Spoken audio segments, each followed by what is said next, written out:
So, stocks are rebounding this morning, but the S&P is coming off a 3-day negative streak, poised to snap a 6-week win streak. The NASDAQ is positive for the week, as I mentioned, but not the S&P and Dow. Joining us on set is Jefferies chief market strategist, David Zervos. Do you pay attention to these things, term premium? Absolutely. Yeah, what does that tell you? I think it's normalizing, Sarah. I'm excited about it. I think we went through a period where disinflation and deflation risks were really a big part of particularly liability managers' exercise of thinking about what was going to happen if you stayed at low yields for too long, which is something we did pre-COVID.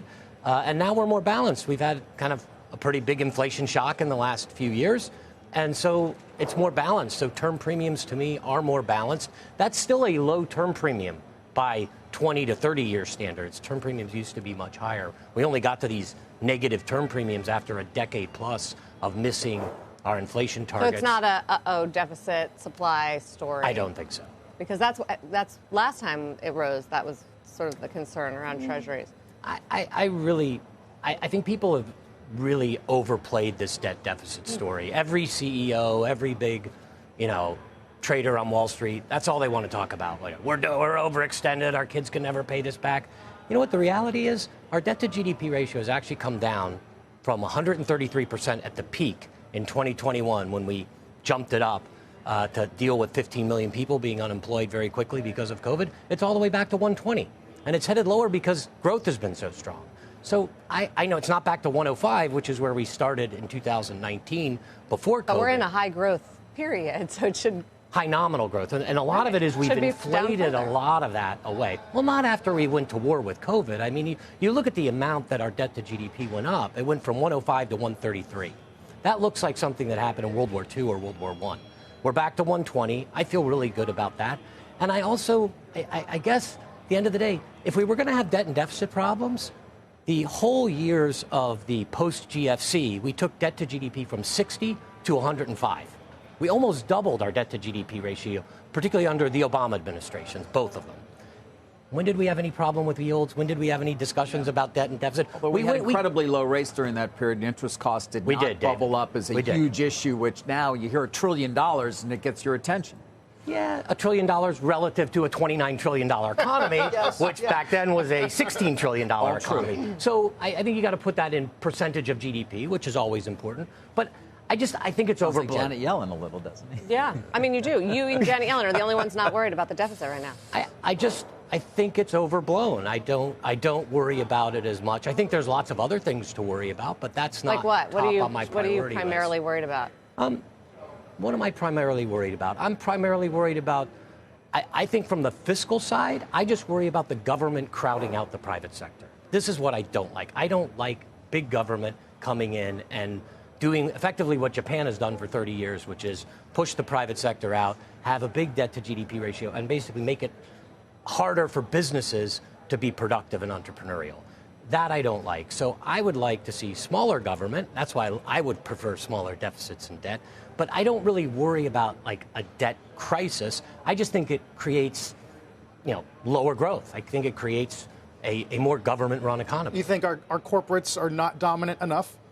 I would love on a global basis? Less regulation, less government involvement in business, and I think that's this is a political statement you're making. I just think that's a better economy for us. I think that's a better economy for us. I think it, I am making a statement about regulation. U.S. companies are crushing their global competitors. Yeah, crushing them. And we should keep doing that. There's nothing wrong with that. That's fantastic. We are still the best place to put capital to work in the world. And we should be even better. I think we could be even better. So do you think the market rallies whoever wins the election? I think the resolution of uncertainty is key, Sarah. So to the extent that we get a quick verdict, I think it's good for the market. Anything extended, I worry about. And that is another worry I was going to bring up when you asked me worries. I don't like what happened in August with liquidity. I didn't like what happened with the VIX, the Nikkei, and a very small macro story, like 100,000 payroll miss and a BOJ meeting that wasn't really that eventful. And all of a sudden, the Nikkei has the worst day since 1987, and the VIX shoots up to March of 2020. I think the plumbing of our markets actually has some problems. I'm not sure what they are, but I didn't like what I saw in August. And I don't want to see a period coming out of this election where we're all, waiting days or weeks or months for resolution, I think we could see people put their hands up liquidity-wise and maybe get air pockets. That worries me. That's a real possibility. It is a real possibility. But don't you think then the Fed would just look to ease 2 times instead of maybe 1, or maybe another bigger ease if that happens? I think it would certainly tip the scales that way, and the markets would think that way. But again, I just think that drawn-out period of uncertainty, especially if it's, constitutional crises kind of stuff, just gets everybody's risk-off juices flowing, and I'm not sure the Fed really solves that with an extra 25 here or there. That's my worry. I don't think it's as high a probability event as I probably would have worried about it maybe 2 or 3 weeks or months ago, but that's probably one of my biggest short-term worries. So that's why I took the late shift with you guys after midnight. About Englewood Cliffs on election night, because I think there's probably more to talk about later rather than earlier. I'm just going to show up the next morning. I don't think there's a lot to talk about, from 8 o'clock to 12 o'clock at night. Exactly. So, but I know you guys are running that from here. Figure it out, though. Don't worry. I'm going to go to New Jersey, and maybe we'll have some more fun once all the West Coast closes. We can talk about Nevada and all that. I think AP called about 26 races right away, maybe another 5 an hour later. But the important ones, it'll be a while. Yeah. Well, it'll be good to have you on board either way, David. Thank you. Thanks for having me. David Zervos of Jefferies.